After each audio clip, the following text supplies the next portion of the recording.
Billionaire entered the court with divorce papers, until his wife appeared carrying their newborn baby. Before we begin, drop a comment telling us which city you're watching from.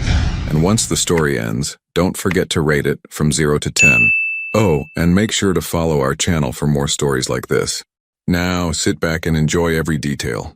Cameron Vale had signed billion-dollar contracts without blinking, but today his hands trembled as he gripped the leather portfolio containing his divorce papers. The courthouse hallway buzzed with the usual chaos, attorneys rushing between rooms, families clustered on wooden benches, the sharp click of heels against marble floors. But Cameron heard none of it. His mind was laser-focused on one thing, finally ending the marriage he had systematically destroyed through his own indifference. He straightened his charcoal suit jacket and checked his Rolex. 2:47 p.m., 13 minutes early, just as he preferred for every important meeting. Except this wasn't a merger or acquisition. This was the legal burial of 4 years with Isabel Thorne, 2 years of genuine love followed by 2 years of emotional abandonment. The courthouse clerk, a middle-aged woman with kind eyes behind wire-rimmed glasses, had already warned him that divorce proceedings involving children required additional documentation. Cameron had nodded curtly, his jaw tight. He knew about the child. Of course he knew. He'd received every hospital bill, every pediatric appointment notification forwarded by his assistant. He'd simply chosen to treat them like spam emails, acknowledged but ignored. Room 304, Family Court. Judge Marlowe presiding. Cameron pushed open the heavy oak door, his Italian leather shoes silent against the worn carpet. The courtroom was smaller than he'd expected, with fluorescent lighting that cast everything in an unflattering pale glow.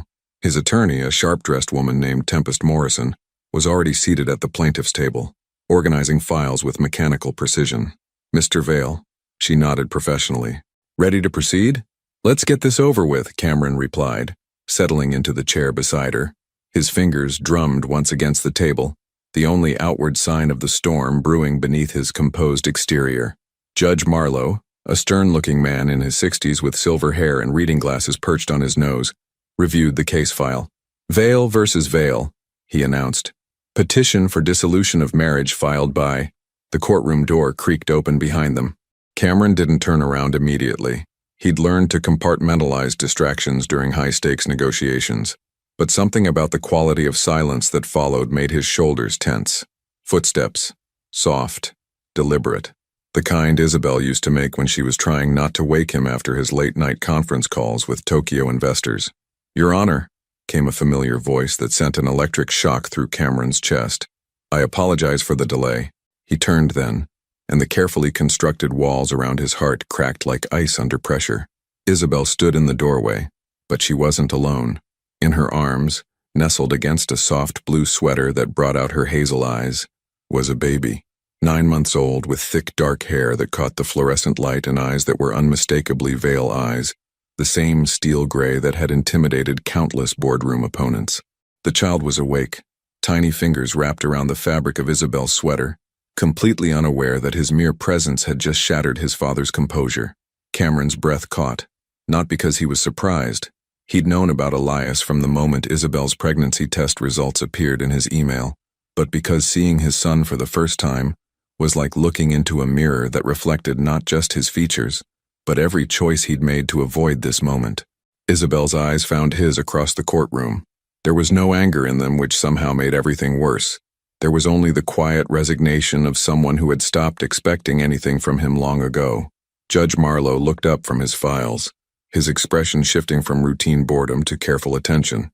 "Mrs. Vale, I wasn't aware that a minor child would be present today."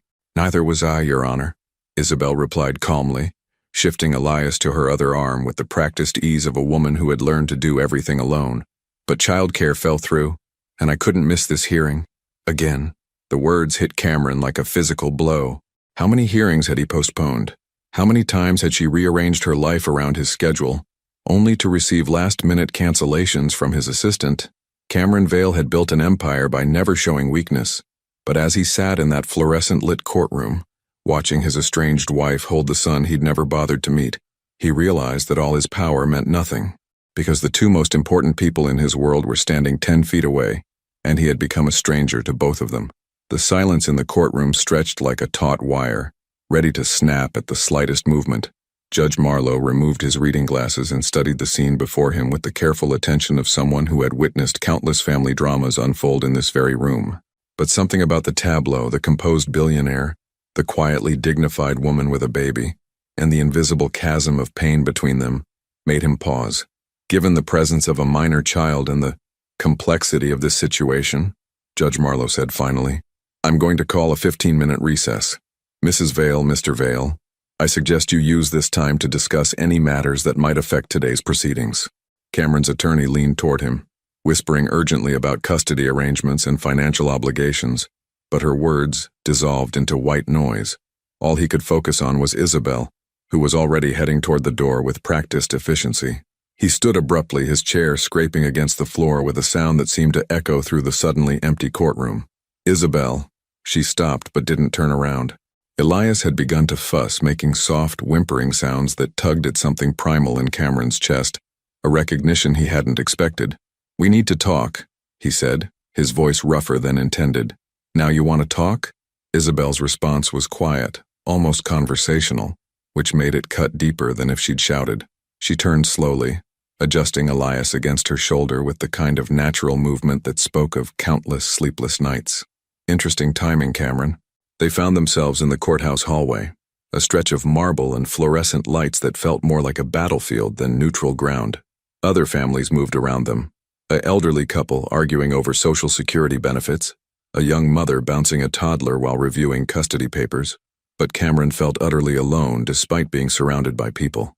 Elias had quieted, his small head resting against Isabel's collarbone, tiny fingers gripping her sweater. Cameron found himself studying every detail of the child, the way his dark hair curled slightly at the edges, the perfect shell of his ear, the serious expression that made him look like a miniature version of Cameron himself during board meetings. "He looks like you," Isabel said, noticing Cameron's intense scrutiny. "Stubborn chin and all." "I know." The words came out harsher than Cameron intended. "I mean, I can see it." "Can you?"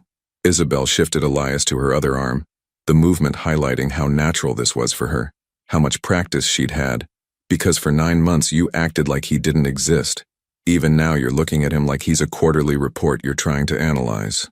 Cameron felt heat rise in his chest. "That's not fair." Isabel's laugh was bitter. "You want to talk about fair? I spent 36 hours in labor, Cameron. 36 hours. And you know where you were?" He did know. The memory hit him like a physical blow. The Meridian Group acquisition meeting in Singapore. He'd received the hospital's call at 3 a.m. local time and had silenced his phone, telling himself that labor could take days and he'd catch the next flight. But then there had been another call from Hong Kong, then London, then complications with the Brazilian subsidiary contracts. "Singapore," he whispered. "Singapore," she confirmed. "Closing a deal that your team could have handled while your son was being born. While I was alone, scared and bleeding more than the doctors expected." Elias stirred at the tension in his mother's voice, letting out a soft sigh that sounded almost like a question. Isabel immediately softened, pressing a gentle kiss to his forehead and murmuring something too quiet for Cameron to hear. The tenderness of the gesture broke something inside Cameron. Not because it was performed for his benefit, quite the opposite. It was the unconscious love of a mother who had learned to be everything to her child because the father had chosen to be nothing. "I didn't know about the complications," Cameron said quietly. "You would have, if you'd answered your phone, or if you'd called back, or if you'd shown up to a single appointment in 9 months. Isabel's voice remained steady, but Cameron caught the slight tremor at the edges. "I sent you ultrasound pictures, Cameron. I texted you when he started kicking. I called when the doctor said he was breech and we might need a C-section. Each revelation was a fresh wound." Cameron remembered the notifications, the voicemails, the attached images he'd glanced at briefly before filing them away in a mental folder labeled, "Deal with later." "The night he was born," Isabel continued, "I kept thinking you'd walk through that hospital room door. Even after everything, some stupid part of me believed that when it mattered, really mattered, you'd show up." Cameron wanted to explain about the Singapore deal, about the 72-hour deadline that would have cost his company millions, about the responsibility he felt to his investors and employees. But standing here, looking at the son he'd never held, and the wife he'd emotionally abandoned, those explanations felt like ash in his mouth. "I was building something for us," he said finally, the words sounding hollow even to his own ears. "No, Isabel replied simply. You were building something for you. We were just supposed to wait quietly until you had time for us. A courthouse security guard walked by, his radio crackling with static.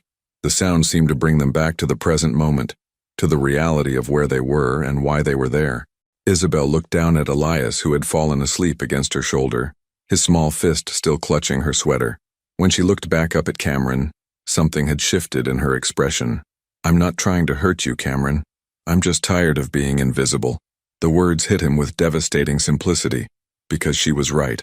Somewhere along the way, he had made the two most important people in his life disappear, not through malice, but through the far more insidious crime of indifference. And now, standing in a courthouse hallway with divorce papers waiting to be signed, Cameron realized that he was about to make their invisibility permanent. When they returned to the courtroom, Cameron felt like he was walking underwater, every movement slow, every sound muffled, every breath requiring conscious effort. Judge Marlowe had used the recess to review additional documentation, and now sat with a stack of papers that seemed to represent the mathematical breakdown of their failed marriage. Child support calculations, custody arrangements, asset division, the love they'd once shared reduced to line items and legal precedents. Before we proceed, Judge Marlowe said, adjusting his glasses, I need to address the matter of parental rights and visitation. Mr. Vale, the court shows no record of you establishing paternity or requesting any form of custody arrangement for the minor child. Cameron's attorney, Tempest Morrison, began to respond, but Cameron held up his hand. He could feel Isabel's eyes on him from across the aisle, could hear Elias making soft babbling sounds that seemed impossibly loud in the formal quiet of the courtroom. That's correct, Your Honor, Cameron said, his voice steadier than he felt. I haven't pursued any custody arrangements. I see. Judge Marlowe made a note. And Mrs. Vale, you're seeking full physical and legal custody with no visitation rights for the father? Isabel shifted Elias to her other arm, the baby now awake and looking around the courtroom with the curious eyes of someone experiencing the world for the first time. Cameron found himself holding his breath, waiting for her response. Isabel began, then stopped. She looked down at Elias, who had reached up to touch her face with his tiny hand, and something passed between mother and child, some wordless communication that Cameron felt excluded from entirely. Your Honor, Isabel said finally, I want what's best for my son. If his father truly wants to be in his life, not just financially but actually present, then I won't stand in the way of that. The qualification hung in the air like a challenge. If his father truly wants to be in his life. Cameron felt the weight of 9 months pressing down on him. 9 months of ignored phone calls and deleted voicemails. 9 months of treating his son's existence like an inconvenience to be managed by assistants and lawyers. 9 months of choosing Singapore over the delivery room, choosing Tokyo conference calls over first words, choosing London mergers over first steps. Mr. Vale, Judge Marlowe's voice cut through Cameron's thoughts. Do you wish to establish visitation rights with your son?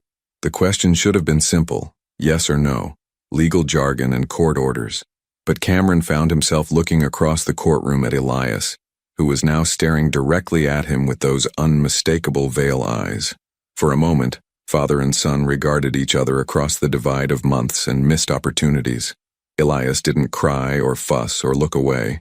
He simply studied Cameron with the intense focus of someone trying to solve a puzzle. And then, impossibly, the baby smiled. It wasn't a big smile, just a small upturn of his mouth, accompanied by a soft cooing sound. But it hit Cameron like lightning, this recognition from a child who had every reason to see him as a stranger. Cameron started, then found he couldn't finish the sentence. Not because he didn't know the answer, but because saying it out loud would make it real, would mean admitting that he wanted something he'd spent 9 months convincing himself he didn't need. Tempest Morrison leaned toward him. Cameron, we need to establish your position for the record. But Cameron wasn't thinking about legal records anymore.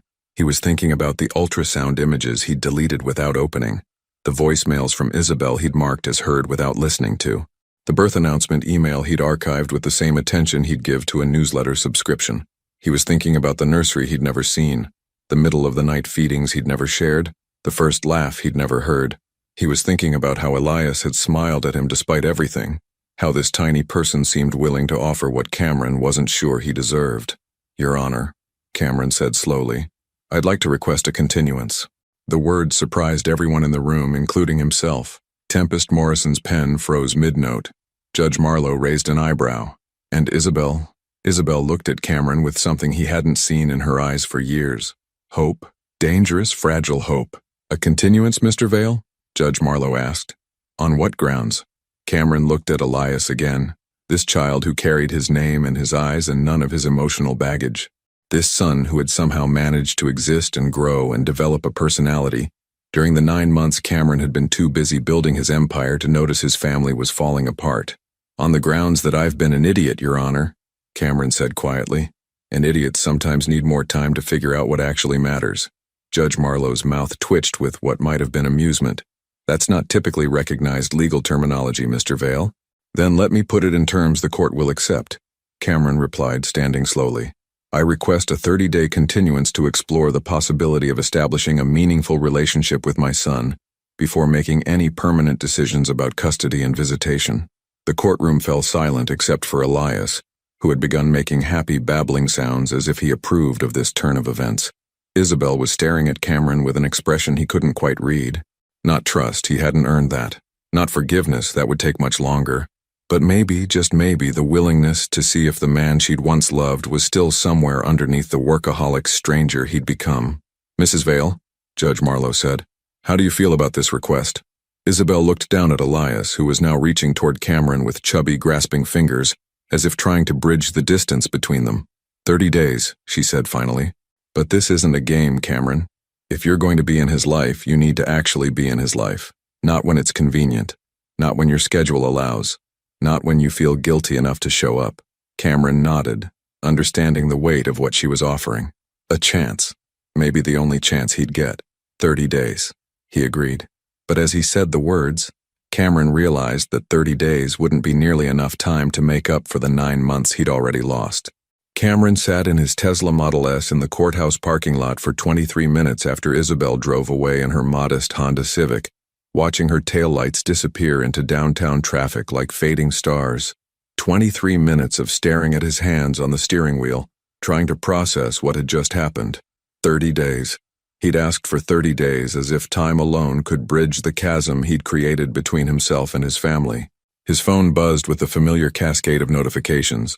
Missed calls from his CFO about the Jakarta expansion, urgent emails about the Frankfurt merger, text messages from his assistant about tomorrow's board meeting, the digital heartbeat of his empire, demanding attention with the relentless persistence of a newborn, like Elias probably did during those first nights, he thought, and the comparison made him feel sick. Cameron turned off his phone. The silence that followed felt strange and unsettling. When was the last time he'd sat in complete quiet? When had he last been alone with his thoughts without the buffer of conference calls and market reports? He started the car but didn't know where to go. His penthouse apartment on Fifth Avenue felt like a mausoleum. All glass and steel and expensive art that meant nothing. His office felt like a prison he'd willingly locked himself into. And he couldn't go to the places that mattered most. Isabel's apartment, wherever that was now, where his son was probably having dinner or getting ready for a bath or doing any of the 1,000 small things that made up a life Cameron had never bothered to learn about. So he drove, through the city streets that blurred past his windows like a movie he'd seen too many times, past the restaurant where he'd proposed to Isabel 4 years ago, Antonio's Trattoria, with the red-checked tablecloths, and the owner who'd insisted on opening his best wine because love deserves celebration, past the hospital where Elias had been born, while Cameron was 8,000 miles away, closing a deal that had earned him $50 million and cost him everything that actually mattered. Without conscious direction, he found himself in Riverside Park, sitting on a bench overlooking the Hudson River as joggers and dog walkers moved past him like ghosts. A young father was teaching his daughter to ride a bicycle nearby, one hand on her back, running alongside as she pedaled with determined concentration. "I've got you, sweetheart," the man called out. "I won't let you fall." Cameron watched until they disappeared around the bend, the father's promise echoing in his mind. "I won't let you fall." When had he ever said anything like that to Isabel? When had he ever made a promise about protection instead of profit? His phone, despite being turned off, seemed to weigh heavily in his jacket pocket. He knew that by now, Tempest Morrison had probably called 12 times. His assistant would be fielding questions about his whereabouts. The Tokyo office would be wondering why he hadn't joined the morning strategy call. But for the first time in years, Cameron didn't care about any of it. He pulled out his phone and scrolled through his contacts until he found a number he hadn't called in months. His brother Jasper, the family disappointment who'd chosen teaching high school math over joining Vail Industries. Cameron? Jasper's voice held genuine surprise. Is everything okay? You never call unless someone's dead or you need me to sign something. I saw my son today, Cameron said without preamble. The silence on the other end stretched long enough that Cameron wondered if the call had dropped. Finally, Jasper spoke, his voice softer than before. How did that go? He smiled at me. The words came out rougher than Cameron intended. I've been absent for 9 months, and he smiled at me like I was someone worth knowing. Kids are good at that, Jasper said carefully. They don't hold grudges the way adults do. They just love whoever shows up. Shows up. The phrase hit Cameron like a physical blow.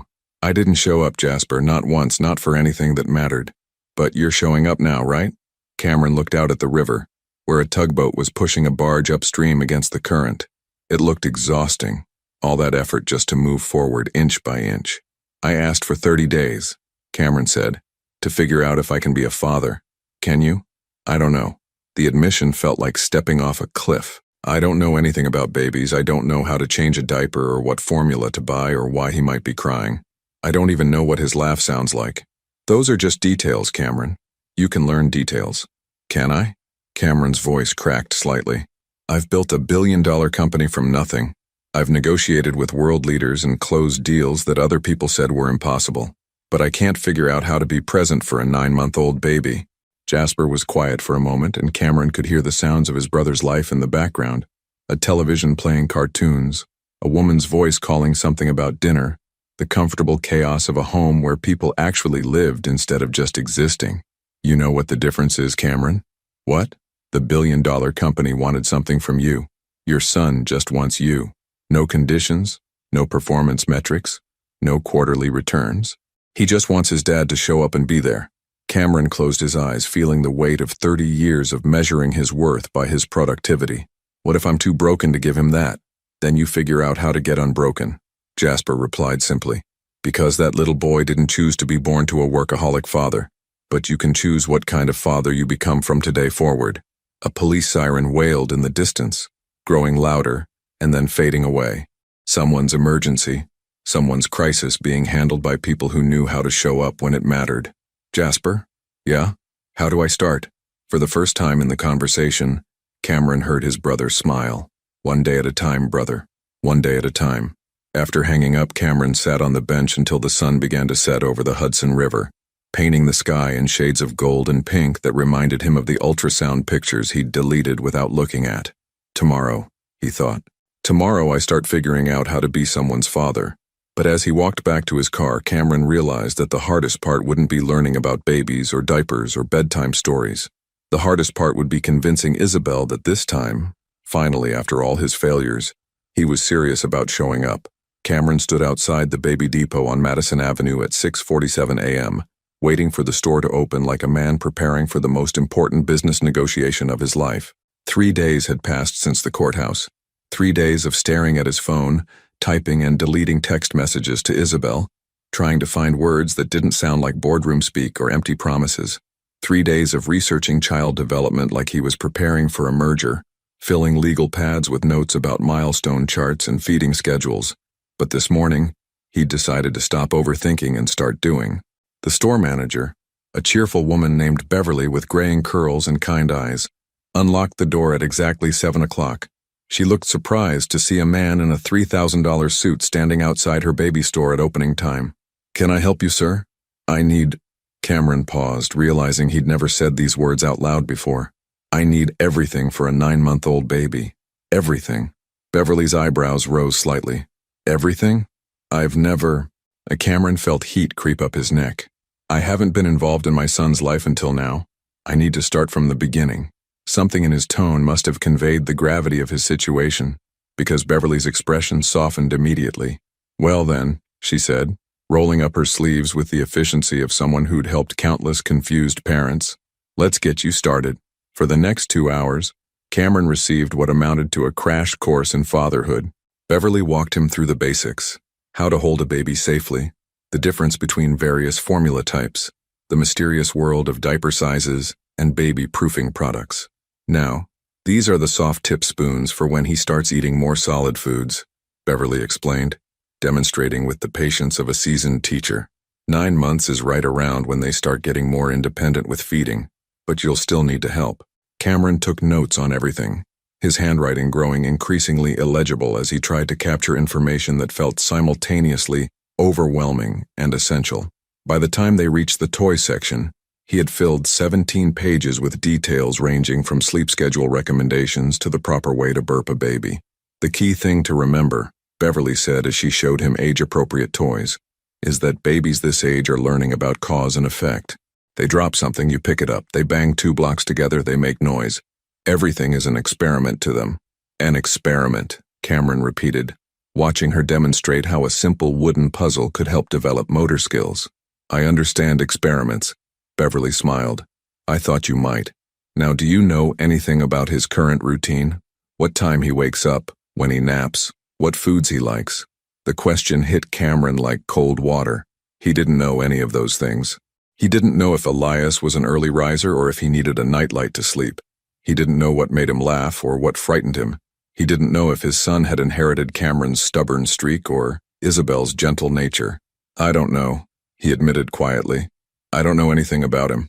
Beverly studied him for a moment, her expression thoughtful. You know what? That's actually not as unusual as you might think. I've had plenty of dads come in here feeling lost. The difference is most of them start learning from day one. You're just starting later than most. 9 months later. Better 9 months late than never, she replied pragmatically. Now, here's what I suggest. Start small. Don't try to make up for lost time all at once. Pick 1 or 2 things to focus on, maybe just spending time together and learning his routine, before you worry about the rest. Cameron nodded, grateful for her practical approach. He was used to comprehensive strategies and detailed implementation plans, but maybe parenthood required a different kind of learning curve. By the time he left the store, his Tesla was loaded with what looked like enough supplies for a small daycare center. Car seat, stroller, high chair, toys, books, clothes in multiple sizes because he wasn't sure exactly how big Elias was now. The total came to just over $4,000, which felt both excessive and somehow not nearly enough.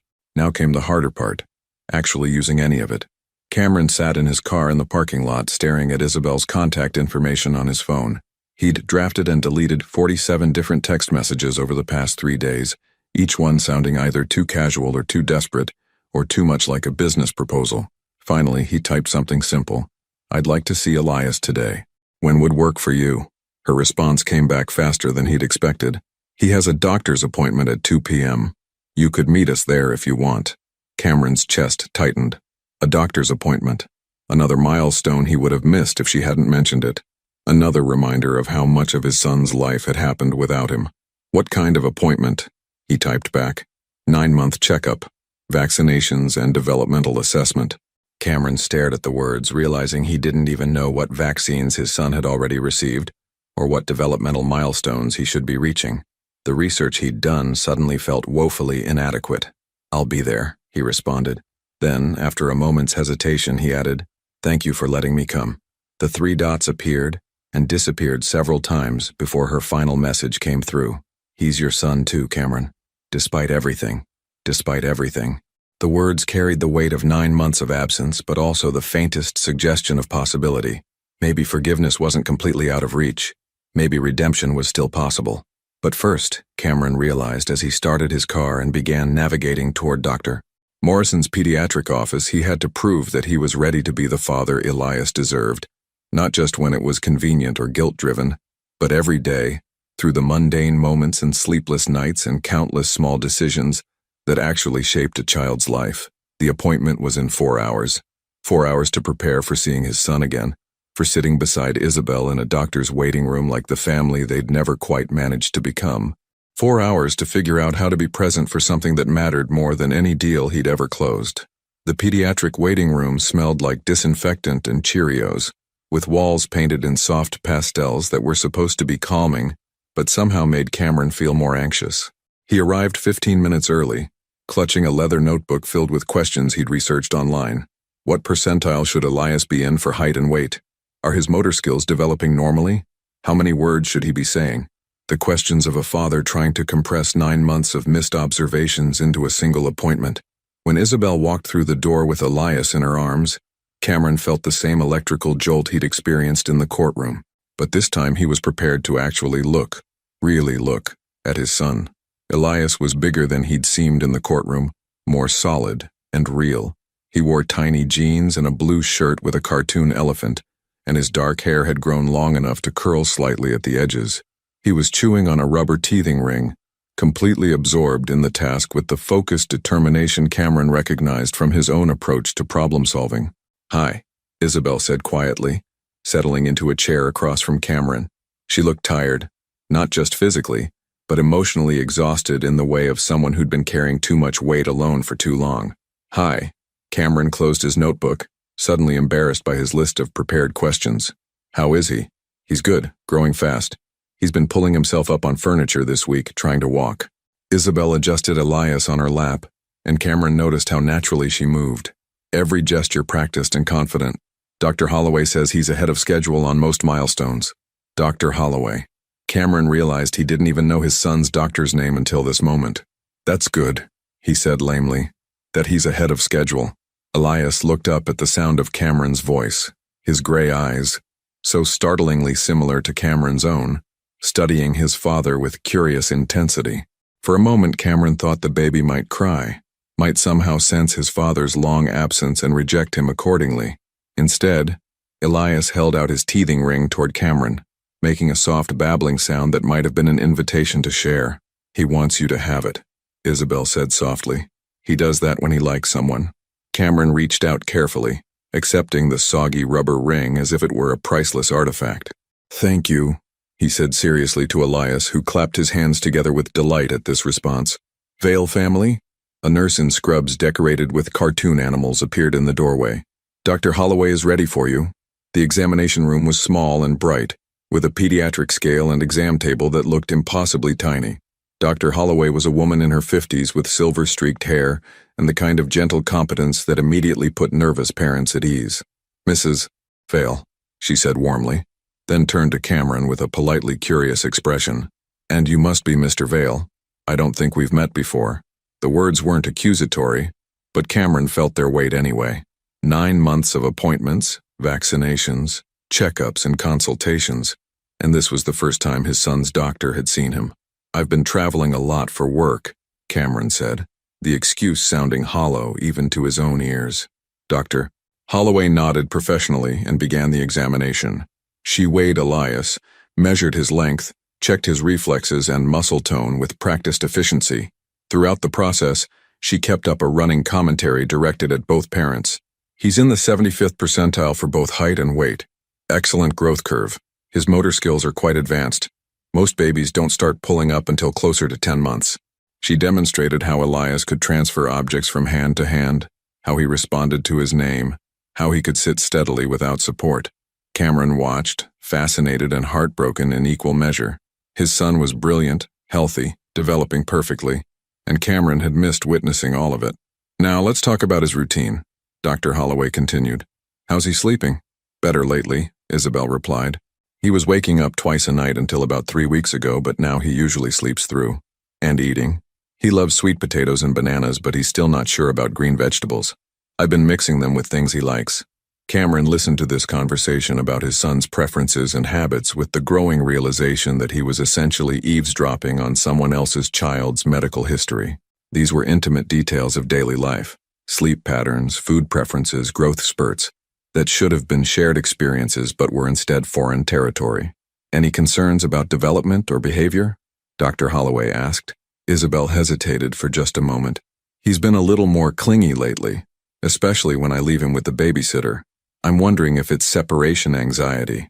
"That's very normal at this age," Dr. Holloway assured her. 9 to 12 months is prime time for separation anxiety. It actually indicates healthy attachment development." She glanced at Cameron. "Does he show any recognition of other family members? Grandparents? Father?" Another loaded question. Cameron felt Isabel's eyes on him, waiting to see how he'd respond. "We're working on that," Cameron said carefully. "I haven't been as present as I should have been." Dr. Holloway's expression remained neutral, but Cameron caught the slight tightening around her eyes. She'd clearly seen this scenario before. Absent fathers trying to reconnect after missing crucial bonding time. "Well, it's never too late to start building that relationship," she said diplomatically. "Consistency is key, though. Babies this age need predictable interactions to develop trust and attachment." Consistency. The word hit Cameron like a diagnosis. He'd built a career on being consistently unavailable, consistently prioritizing work over family, consistently disappointing the people who needed him most. The appointment continued with vaccinations. Elias cried briefly but recovered quickly in Isabel's arms, and scheduling the next checkup in 3 months. As they prepared to leave, Dr. Holloway pulled Cameron aside while Isabel was gathering their things. "Can I give you some advice, father to father?" she said quietly. "I've been doing this for 25 years and I've seen a lot of dads try to make up for lost time by going overboard. Expensive gifts, grand gestures, trying to become the fun parent overnight." Cameron nodded, thinking of the $4,000 worth of baby supplies currently sitting in his car. "That's not what your son needs," Dr. Holloway continued. "He needs you to show up, regularly, predictably, for the boring stuff, diaper changes, bedtime routines, the 3 a.m. wake-ups. Love isn't a feeling you have once in a while. It's a choice you make every single day." Cameron watched through the doorway as Isabel buckled Elias into his car seat, her movements quick and sure from months of practice. His son was babbling happily, completely secure in his mother's care, completely unaware that his father was standing 5 feet away, feeling like a stranger in his own child's life. "How do I start?" Cameron asked quietly. "How do I become someone he can count on when I've never been that person before?" Dr. Holloway smiled, and for the first time since they'd met, her expression held warmth instead of professional courtesy. "One day at a time, Mr. Vale, just like everything else worth doing." Cameron's hands were shaking as he knocked on the door of Isabel's apartment at exactly 9 a.m. on Saturday morning. He'd spent the previous evening assembling a crib in his penthouse guest room, following YouTube tutorials with the focused intensity he usually reserved for merger negotiations. The instruction manual was still spread across his dining room table, annotated with his notes like a legal brief. But standing here now, holding a diaper bag that felt foreign in his hands, Cameron realized that no amount of preparation could make him ready for what came next, actually spending time alone with his son. Isabel opened the door wearing jeans and a sweater that had seen better days, her hair pulled back in a messy ponytail. She looked beautiful in a way that made Cameron's chest ache. Not the polished beauty she'd worn to corporate events when they were married, but the natural radiance of someone who'd learned to find joy in small moments. "You came," she said, and he couldn't tell if she sounded surprised or relieved. "I said I would. You've said a lot of things, Cameron." The words stung because they were true. How many promises had he made and broken? How many "I'll be home early tonight" texts had turned into "sorry, running late" calls that became "don't wait up for me" silences? Elias appeared in the doorway, pulling himself up on Isabel's leg with the determined effort of someone who'd recently mastered this particular skill. He was wearing tiny overalls and a striped shirt, and his face lit up when he saw Cameron with an enthusiasm that felt both wonderful and undeserved. "Da da da da," Elias babbled, reaching toward Cameron with chubby arms. Cameron's breath caught. "Did he just—" "He says that to everyone," Isabel said quickly, but her tone was gentler than her words. "He's been babbling consonants for a few weeks now. It doesn't necessarily mean anything yet." But Cameron knelt down anyway, letting Elias grab onto his fingers with surprising strength. "Hey there, buddy," he said softly, and Elias responded with a stream of happy babbling that sounded like the most important conversation Cameron had ever been part of. Isabel handed him a diaper bag that looked like it could supply a small expedition. "Everything's labeled. Bottles are already prepared, just warm them up if he seems hungry. He usually naps around noon, but he might not sleep for you yet. And if he gets really upset, I call you," Cameron finished. "Actually," Isabel paused, biting her lower lip in a gesture he remembered from their dating days. "I was going to say if he gets really upset, just hold him and talk to him. Sometimes babies can sense when adults are panicking, and it makes everything worse." Cameron nodded, filing this information away like intelligence from a critical briefing. "How long should I keep him? How long do you want to keep him?" The question caught Cameron off guard. In business, time was always negotiated. Precise start and end points, clear deliverables, measurable outcomes. But this wasn't a transaction. This was his son. "As long as you're comfortable with," Cameron said finally. "I have some errands to run. Maybe 3 hours?" Isabel lifted Elias up, kissing his forehead with the casual affection that still amazed Cameron. "Be good for Daddy, okay, sweetie?" Daddy. The word hit Cameron like lightning. He'd been called many things: Sir, Boss, Mr. Vale, the ruthless bastard who'd destroyed 3 competitors in 1 quarter. But never Daddy.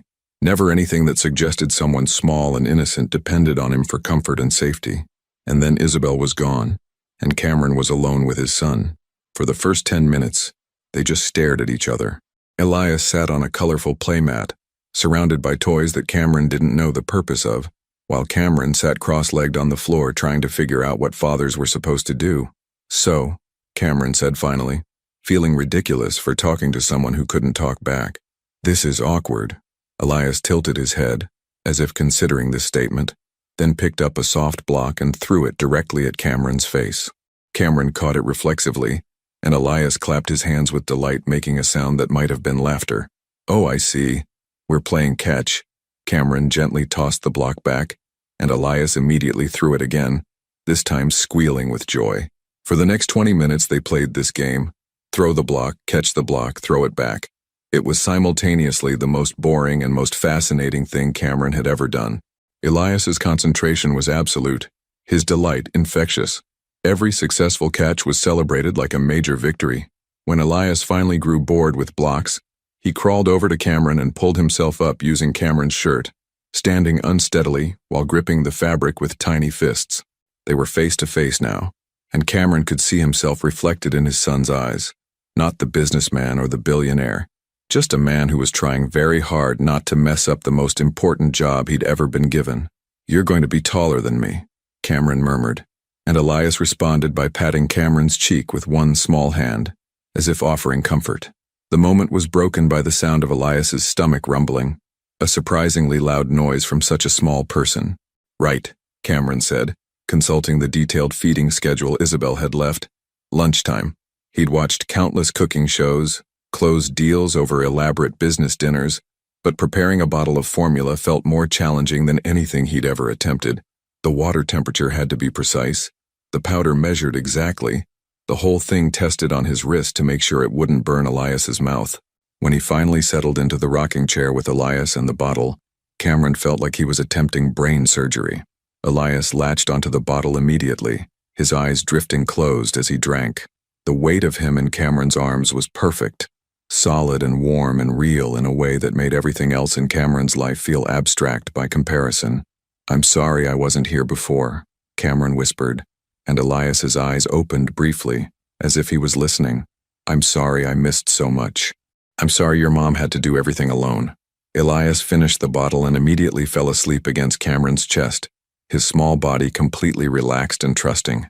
Cameron was afraid to move, afraid to breathe too deeply, afraid to do anything that might break the spell of this perfect moment.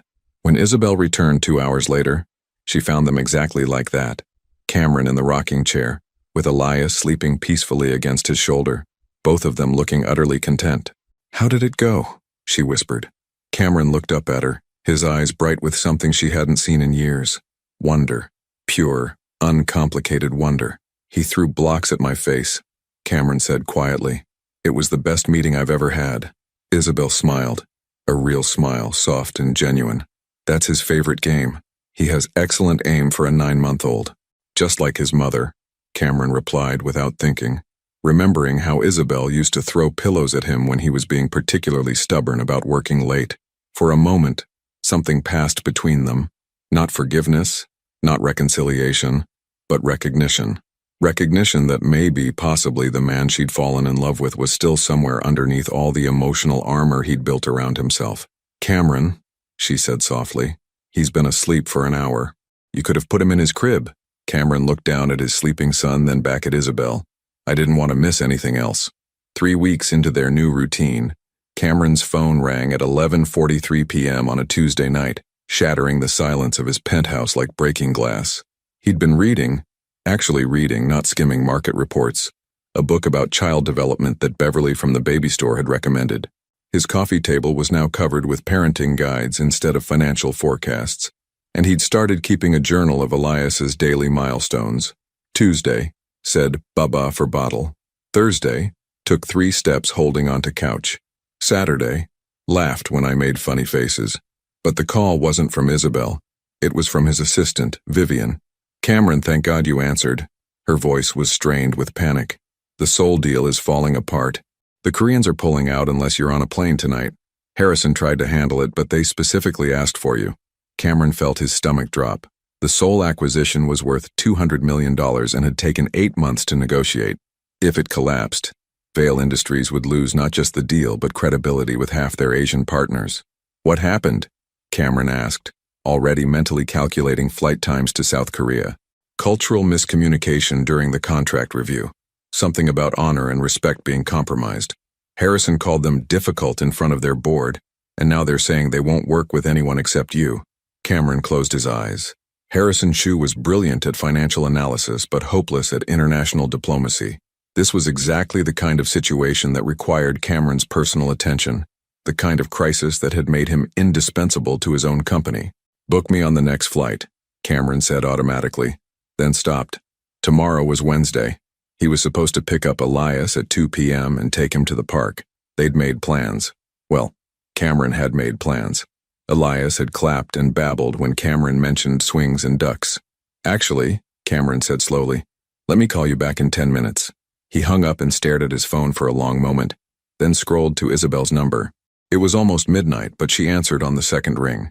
"Cameron, is everything okay?" "There's a crisis in Seoul," he said without preamble. "I need to fly out tonight, and I'm supposed to see Elias tomorrow." The silence that followed felt like falling down a deep well. "Of course there is," Isabel said finally, her voice flat with resignation. "There's always a crisis, isn't there? This is different.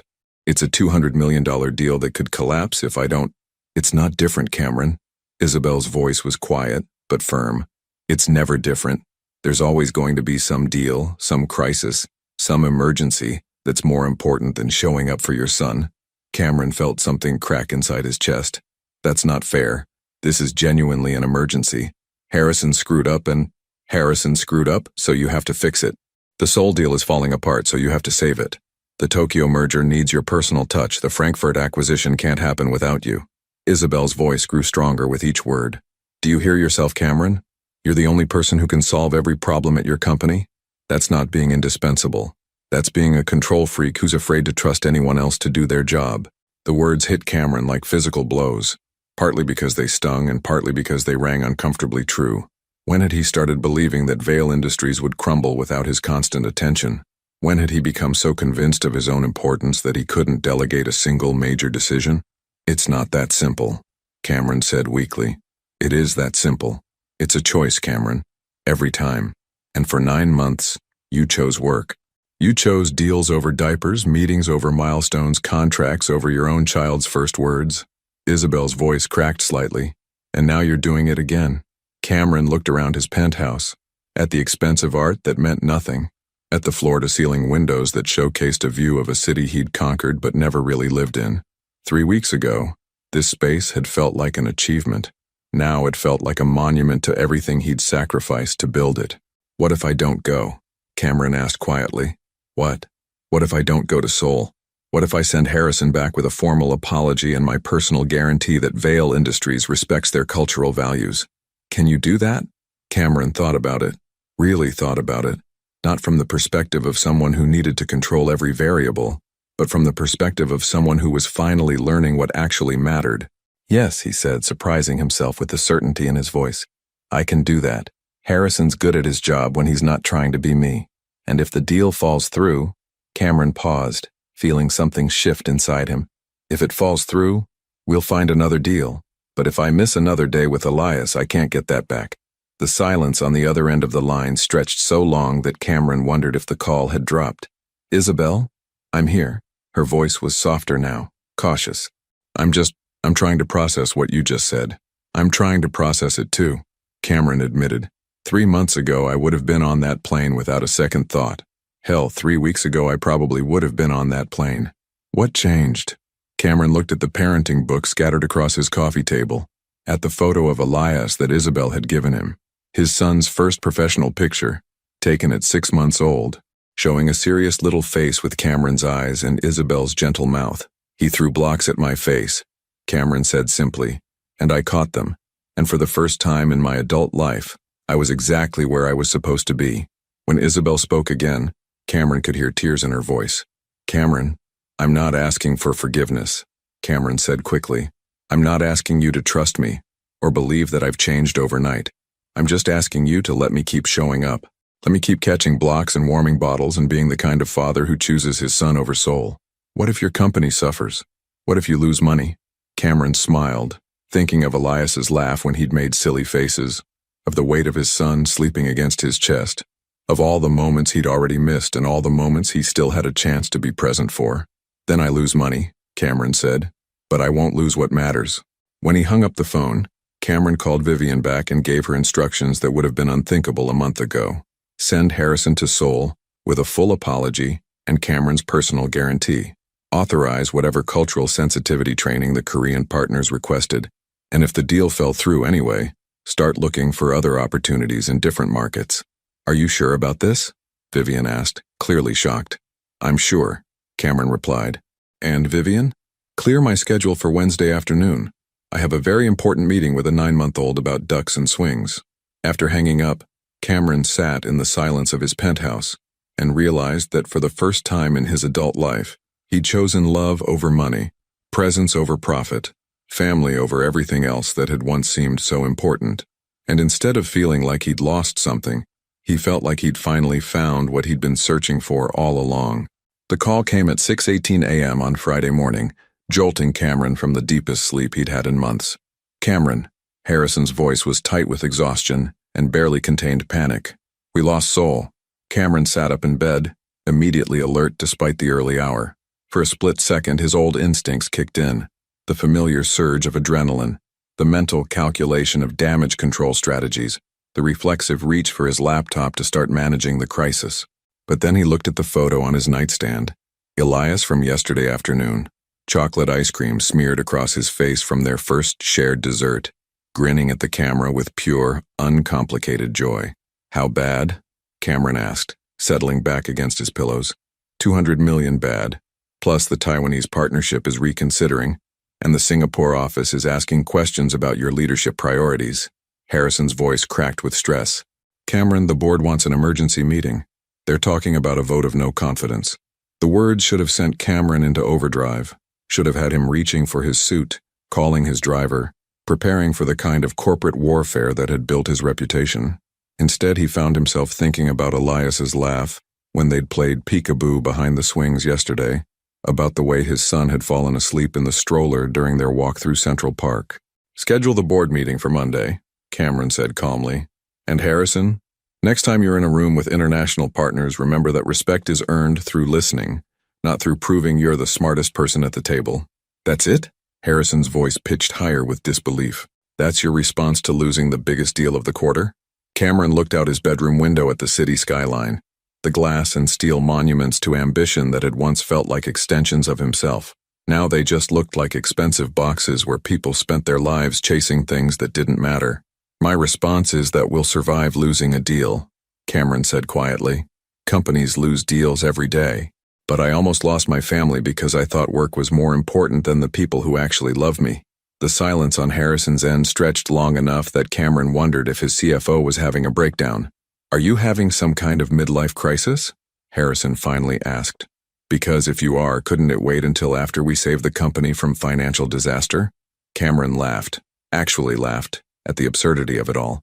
Harrison, do you have kids? What? No, What does that have to do with anything? Do you want kids someday? I guess eventually, but Cameron, what? Then let me give you some free advice, Cameron interrupted. Don't wait until eventually. Don't wait until the next deal closes, or the next quarter ends, or the next promotion comes through. Because eventually turns into never, and never is a regret that no amount of money can fix. When he hung up, Cameron's phone immediately started buzzing with calls from board members, investors, and financial journalists who'd somehow already gotten wind of the Seoul disaster. He turned the phone off and tossed it into his dresser drawer. For the first time in 15 years, Cameron Vale was unreachable during a corporate crisis. Instead, he made coffee, scrambled eggs, and thought about how he was going to spend the day with his son. It was Friday, which meant Isabel had a work meeting at noon and Cameron had volunteered to watch Elias for the afternoon. They'd planned to visit the Children's Museum, followed by lunch at the diner near Isabel's apartment where Elias could practice his newfound obsession with throwing Cheerios on the floor. Simple plans. Ordinary plans. The kind of plans that used to feel like wasted time but now felt like the most important appointments on his calendar. When Cameron arrived at Isabel's apartment at 11:45 a.m., she took one look at his face and frowned. What happened? Soul fell through. The board wants my head on a platter. Harrison thinks I've lost my mind. Cameron shrugged as if he were discussing the weather. How's Elias this morning? Isabel stared at him with an expression somewhere between confusion and concern. Cameron, if your company is in crisis, my company will figure it out, Cameron said, kneeling down to where Elias was sitting on his playmat, building an elaborate tower of blocks that defied several laws of physics. But this guy has been working on architectural masterpieces all morning, and I promised to help him knock them down. As if on cue, Elias looked up at Cameron and squealed with delight, immediately abandoning his block tower to crawl over and pull himself up using Cameron's legs. The blocks scattered across the floor in a colorful explosion that Elias found absolutely hilarious. Da-da-da! Elias babbled, patting Cameron's knee with both hands. I think he's actually trying to say daddy, Isabel said softly, and Cameron felt his heart do something complicated in his chest.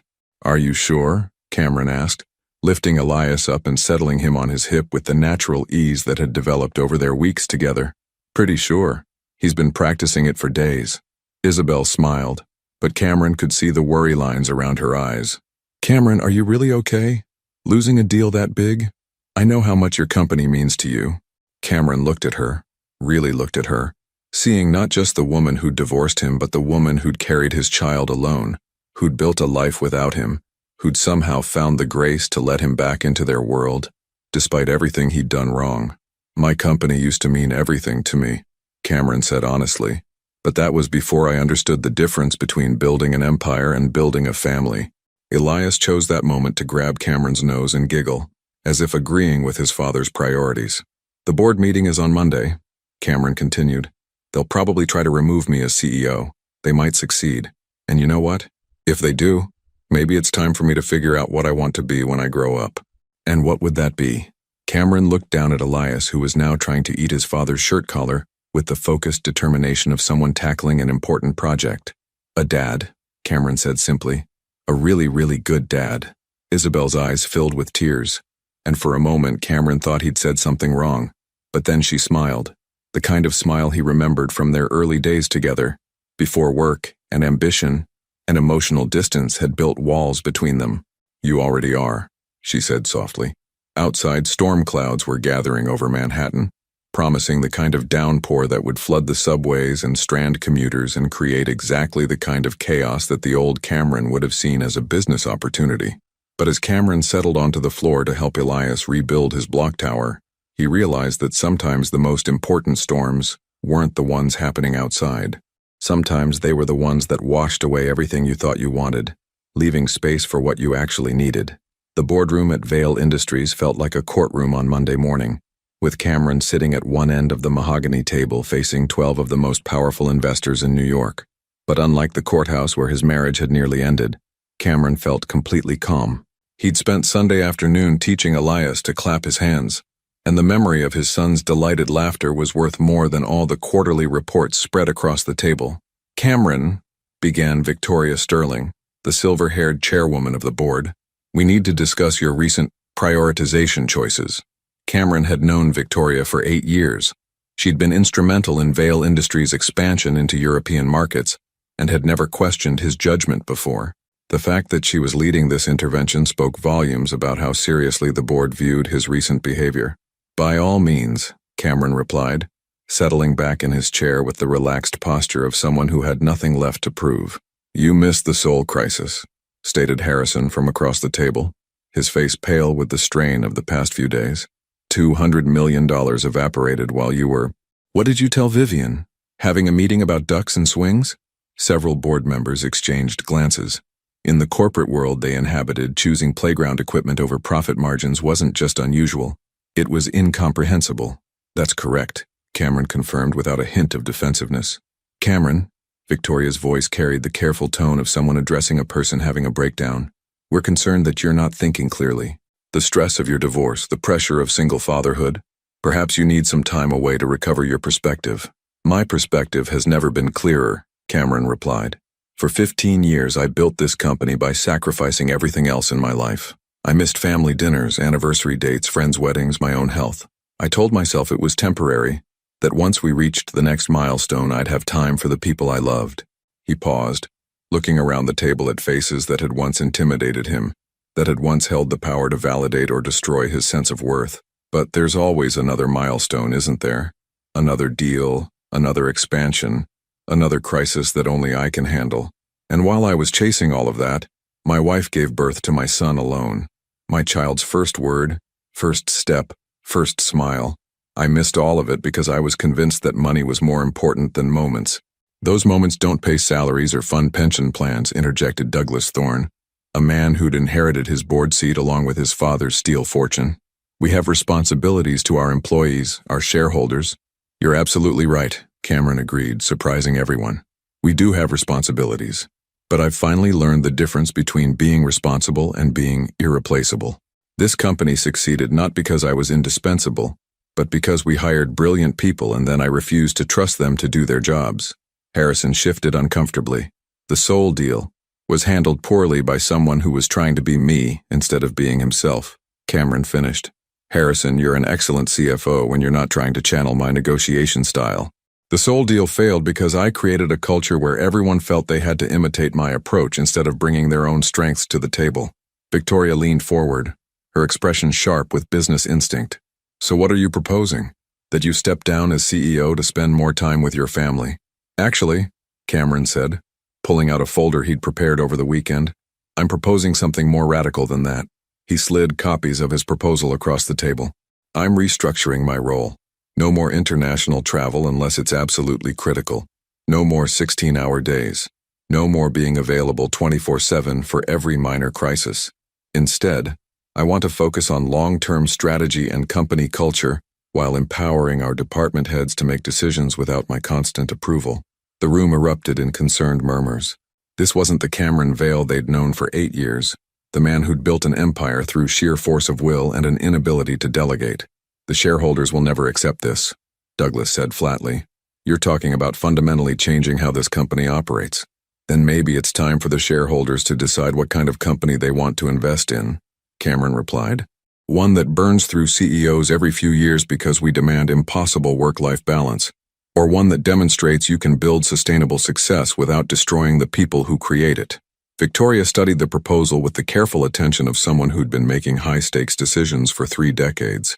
This is quite a gamble, Cameron. You're betting that our competitors won't gain an advantage while you're learning to, what did you call it? Trust your team? I'm betting that a CEO who's present and focused will create more value than one who's physically present but emotionally absent, Cameron responded. And if I'm wrong, if the company suffers because I choose to be a father as well as a businessman, then you can replace me with someone who's willing to sacrifice everything for profit margins. The silence that followed felt like the pause before a verdict. Harrison spoke first, his voice uncertain but curious. What if this actually works? What if we discover that trusting people to do their jobs makes everyone more effective? Then we'll have built something sustainable, instead of something that depends on one person burning out for everyone else's benefit, Cameron replied. Victoria set down the proposal and looked at Cameron with an expression he couldn't quite read. You realize that if we agree to this experiment and it fails, your career in corporate leadership is probably over? Cameron thought about Elias learning to clap, about the weight of his son sleeping against his chest, about Isabel's smile when she'd said, You already are a good dad. Some things are worth the risk, Cameron said simply. The vote was closer than it should have been. 7 in favor, 5 opposed. But Cameron's restructuring proposal was approved with a 6-month trial period. As the board members filed out discussing implementation details and risk assessments, Victoria lingered behind. I have to ask Cameron, what really changed? 3 months ago, you would have fought tooth and nail to maintain control of every aspect of this company. Cameron smiled, thinking of 12 tiny fingers wrapped around his thumb, of babbled conversations that meant more than any boardroom negotiation he'd ever conducted. 3 months ago, I thought success meant being needed by everyone, Cameron said. Now I know it means being loved by the people who matter most. That evening, Cameron sat on the floor of Isabel's living room, watching Elias stack blocks with the intense concentration of an architect designing a skyscraper. The news was playing quietly in the background, something about market volatility and corporate restructuring, but Cameron wasn't listening.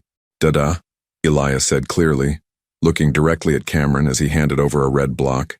"Yes," Cameron whispered, accepting the block like it was made of gold. "I'm your daddy, and I'm not going anywhere." Isabel looked up from her laptop, where she'd been working on client presentations, and smiled at the scene in front of her. "You know, a few months ago I never would have imagined this." "What? You? Here? Choosing blocks over board meetings?" Cameron considered this as Elias crawled into his lap, settling against his chest with the complete trust that only children possess. "A few months ago, I wouldn't have understood that this is the most important meeting of my day," Cameron replied. "Every day." As if to prove his point, Elias reached up and patted Cameron's cheek, babbling something that sounded remarkably like, "Love you too." And in that moment, surrounded by scattered toys and baby books instead of financial reports and acquisition plans, Cameron realized that he hadn't lost anything at all. He'd finally found everything that mattered. 2 years later, the swing set in Central Park squeaked with the familiar rhythm of a lazy Sunday afternoon in early spring. Cameron pushed Elias gently, watching his now 2.5-year-old son pump his little legs with determination, trying to swing higher all by himself. "Higher, Daddy," Elias called out, his vocabulary having exploded over the past year into full sentences that never failed to amaze Cameron. "I want to touch the clouds." "Hold on tight, buddy." Cameron laughed, giving the swing another push. "We'll get you there." From the bench nearby, Isabel looked up from the book she was reading. Not a parenting manual this time, but an actual novel, something she'd barely had time for during Elias's first year. She was wearing a sundress that brought out the gold highlights in her hair, and when she smiled at Cameron, he still felt that familiar flutter in his chest. "Remember when you thought you'd be bored by this?" she called out, gesturing at the playground around them. Cameron did remember. 2 years ago, the idea of spending entire afternoons in parks, pushing swings and building sandcastles, had seemed like torture. Now these Sunday afternoons were the highlight of his week. "I was an idiot," Cameron replied, catching Elias as he jumped from the swing with the fearless confidence of a toddler who trusted his father completely. "But I'm a reformed idiot." The restructuring at Vail Industries had worked better than anyone expected. By empowering his department heads and stepping back from day-to-day crisis management, Cameron had discovered that the company actually ran more smoothly without his constant interference. Stock prices had reached all-time highs, employee satisfaction had soared, and Cameron had been featured on the cover of Fortune magazine with the headline, "The CEO Who Chose Family First." But the real success wasn't measured in quarterly reports. "Daddy, watch this," Elias announced, climbing onto a small slide with the serious expression he wore whenever attempting something he considered extremely important. Cameron watched with complete attention as his son slid down the 3-foot slide as if conquering Mount Everest. When Elias reached the bottom, Cameron cheered as if his son had just won an Olympic medal. "Did you see, Mama?" Elias ran to Isabel, who scooped him up for a congratulatory hug. "I saw everything," Isabel assured him. "You were very brave." "Mama." The word still sent a warm glow through Cameron's chest. 6 months ago, Isabel had quietly moved back into the house they'd once shared, not as his wife but as his partner in raising their son and, tentatively, in rebuilding whatever it was they'd once had together. They weren't married again, not yet, but they were family in all the ways that mattered. "Ice cream truck," Elias announced with the gravity of someone reporting breaking news, pointing at the familiar white vehicle that had just rounded the corner. "What do you think, Mama?" Cameron asked, pulling out his wallet. "Should we spoil his dinner?" "It's Sunday," Isabel replied with mock seriousness. "Sunday is for spoiling dinners." As Cameron walked with Elias toward the ice cream truck, his son's small hand warm in his own, his phone buzzed with what was probably an urgent email from Harrison or a text from his assistant about Monday's meetings. Cameron glanced at it briefly, then turned the phone off without reading the message. Some things, he'd learned, could wait until Monday. "Daddy," Elias said as they stood in line behind a group of teenagers who were debating the merits of various ice cream flavors with the intensity of a United Nations summit. "Do you have to go to work tomorrow?" "I do have to go to work," Cameron replied honestly, "but I'll be home for dinner, and bath time, and story time. Will you read the dragon book?" "I'll read whichever book you want," Cameron promised, and meant it. The ice cream vendor, A cheerful man named Roberto, who'd been working this corner of Central Park for 15 years, smiled when he saw them approach. "The usual for the young man?" Roberto asked, already reaching for the chocolate cone with rainbow sprinkles that had become Elias's standard order. "Please," Cameron replied, then added, "and one vanilla for me." As they walked back to where Isabel was still reading on the bench, Elias chattering about the dogs they passed and the flowers that were just beginning to bloom in the nearby garden beds, Cameron felt a profound sense of contentment that had nothing to do with stock prices or acquisition deals. "Mama, I got you some," Elias announced, offering Isabel a lick of his ice cream cone with the generous spirit of someone who'd been taught to share. "Thank you, baby," Isabel replied, accepting the slightly melted offering with the same grace she might have received a bouquet of roses. They sat together on the bench, Elias between his parents, sticky fingers and chocolate smiles, and the easy conversation of people who'd learned to be present for each other's lives. "I got a call from Jasper yesterday," Cameron mentioned as Elias became absorbed in the complex task of eating ice cream without dropping it. "He wants to know if we're coming to Lucy's birthday party next weekend." "Of course we are," Isabel replied. "Elias has been talking about his cousin's party for weeks." Cameron smiled, thinking of his brother's family gatherings that he'd missed for years due to work obligations. Now they were regular attendees at birthday parties and barbecues, part of the extended family network he'd almost lost through neglect. "Cameron," Isabel said quietly, "can I ask you something?" "Always." "Do you ever miss it? The adrenaline rush of closing big deals, the power of making decisions that move markets?" Cameron considered the question seriously. 2 years ago, his identity had been so wrapped up in being indispensable that he couldn't imagine finding fulfillment in anything else. "Sometimes," he admitted, "but then Elias calls me daddy, or you smile at me the way you used to when we were dating, or I realize I've been present for every major moment of my son's life for the past 2 years, and I remember that the most important deals aren't the ones that make money." "What are they?" Cameron looked at his son, who had finished his ice cream and was now trying to feed imaginary ice cream to a nearby pigeon, chattering to the bird in the serious tone he used for important conversations. "They're the ones that make memories," Cameron said simply. As the afternoon light began to soften toward evening, they packed up their things and began the familiar walk home. Elias rode on Cameron's shoulders, pointing out every interesting sight: fire trucks, construction cranes, a man walking 3 dogs at once, with the enthusiasm of someone discovering the world for the first time. "Daddy," Elias said as they waited for a traffic light to change, "I love you to the moon and back and around the sun." "I love you to the moon and back and around the sun and to all the stars," Cameron replied, their usual escalating game of affection. "And to Jupiter," Elias added with triumph. "And to Jupiter," Cameron agreed, his voice thick with emotion that still caught him off guard sometimes. When they reached their street, Isabel slipped her hand into Cameron's free hand with the natural ease of someone who belonged there. It was such a simple gesture, but it felt like coming home after a very long journey. "Thank you," Cameron said quietly. "For what? For not giving up on us? For letting me learn how to be the man you deserved all along? For raising our son to be generous and brave and full of love even when I wasn't around to help?" Isabel squeezed his hand. "You're around now. That's what matters." That evening, after Elias was bathed and fed and tucked into bed with his favorite stuffed dinosaur, Cameron and Isabel sat on their front porch with glasses of wine and the comfortable silence of people who no longer felt the need to fill every moment with words.